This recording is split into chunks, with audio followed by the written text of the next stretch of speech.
In car tuning culture, people like swapping engines a lot of times. I mean, the Miata has kind of become an internet meme for sometimes having the craziest engine swaps out there, like putting a V10 or a V8 LS in it. And the idea is very novel and something that only car enthusiasts can pull off. And it would be too crazy for a company to pull this kind of stunt, right? Well, that's where you'd be wrong, because today we're going to be talking about some of the craziest cars with the craziest engines from factory. These cars were built by the company themselves and are so ridiculous they're going to make you question, did they really do that? Today we're going to be talking about motors that defy logic, physics, and maybe even common sense, so get ready to have your minds blown because we're about to unleash the beasts. First up, we have a wolf in sheep's clothing, and that's the BMW X5 LM. Now the X5 is a typical luxury SUV. It usually came in with engines that were making from 250 to 400 horsepower depending on your trim.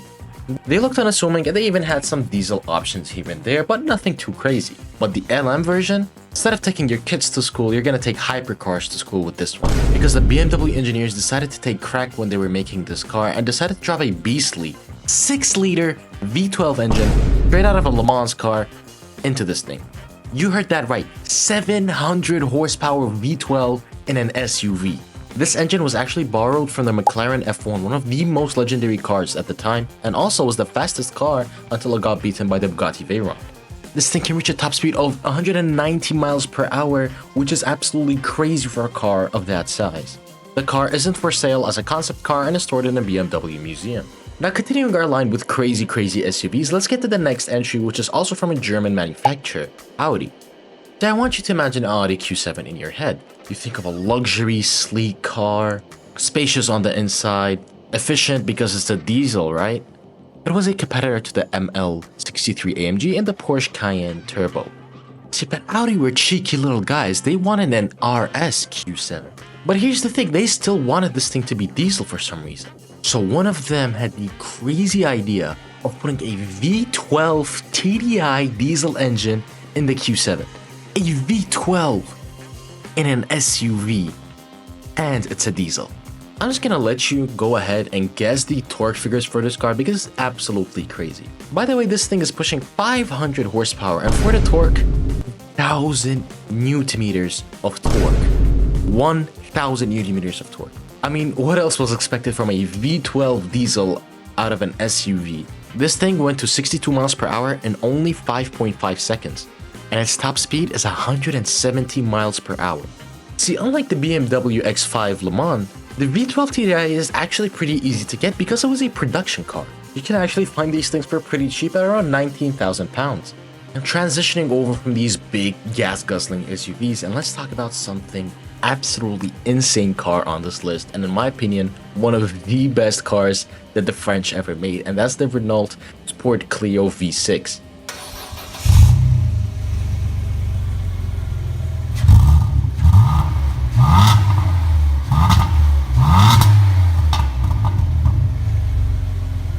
Renault is absolutely insane that they even thought about this car, because here's the thing, they literally just took their little city hatchback, the Clio, and decided, you know what this needs? A 3-liter V6 mounted right behind the front seats. Oh, and also let's make it rear drive.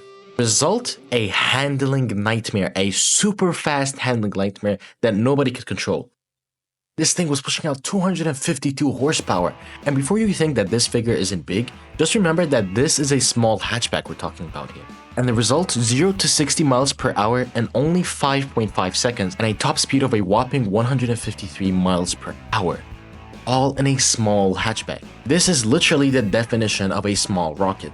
A contrast to this small rocket would be the big rocket, which is the Mercedes-Benz SL73 AMG.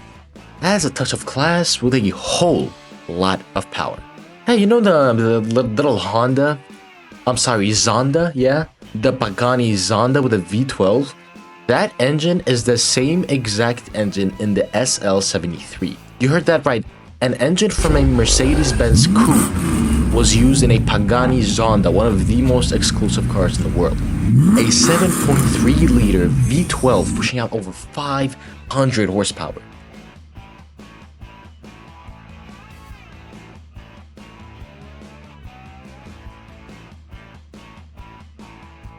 Only 80 SL73s were made for the entire world.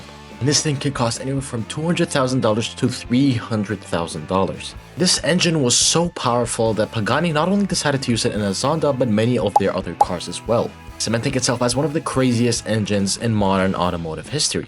A similar story to this is how Koenigsegg used a V8 that you might not realize is so simple.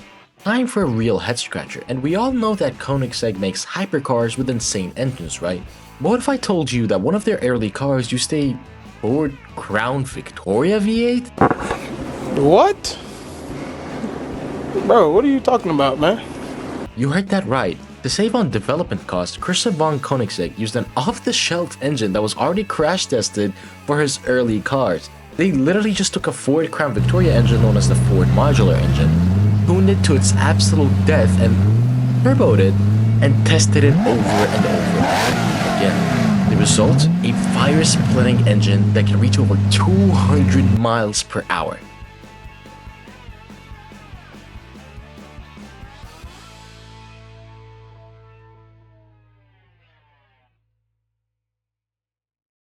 I mean, this is literally insane. For a Ford V8 to reach over 200 miles per hour to be in a hypercar in Koenigsegg is simply insane. The Koenigsegg bearing this legendary engine was the Koenigsegg CC8S, and only 6 of them were made for the entire world. This engine made over 655 horsepower. Oh, and get this, it used a 6-speed manual. Keep in mind that this car was made in 2002 and it could accelerate to 100 in 3.3 seconds, and get this, at a top speed of 400 kilometers an hour or 242 miles an hour. This is simply the craziest story I have ever heard in the automotive industry. People don't realize how impactful this engine is because this engine quite literally kickstarted Koenigsegg into what it is today. If you thought we were done with American V8s, we still aren't, because we're going to be going over to some other SUVs with also some crazy engines like the Dodge Durango Hellcat. I saved the best, or perhaps the most absurd, for last. Because hey, why not take a family SUV and give it the same 707 horsepower supercharged V8 engine found in the Challenger Hellcat? I can only imagine what it would have been like to be part of the engineering team that dreamt this up. It certainly isn't cheap, costing over $110,000, but I mean, you're buying a 710 horsepower SUV. And this huge SUV can go to 0 to 60 in just 3.6 seconds. This is the same time it actually required for a Challenger SRT Hellcat Red-Eye to reach 0 to 60. Now, of course, the reason is because it's all-wheel drive, but for a family SUV to compete with a Hellcat Red-Eye is simply insane. It shows like gas guzzler, they're averaging around 13 miles per gallon. And for its brother, the Dodge Jeep Trackhawk, it is the same exact story. A family SUV turned into a crazy supercar destroyer, also having the same exact engine with the same exact tuning. Now, of course, the Trackhawk is faster because it is a smaller and lighter car. This is a reminder that the automotive world is full of surprises and innovation that often comes from the most unexpected places. These cars might not always be practical or even make sense on paper or even make sense for a guy on a YouTube video to talk about, but they capture the imagination of people with a really absurd dream, and this is what makes cars special in the first place. Thank you guys for watching. This has been Alexer out.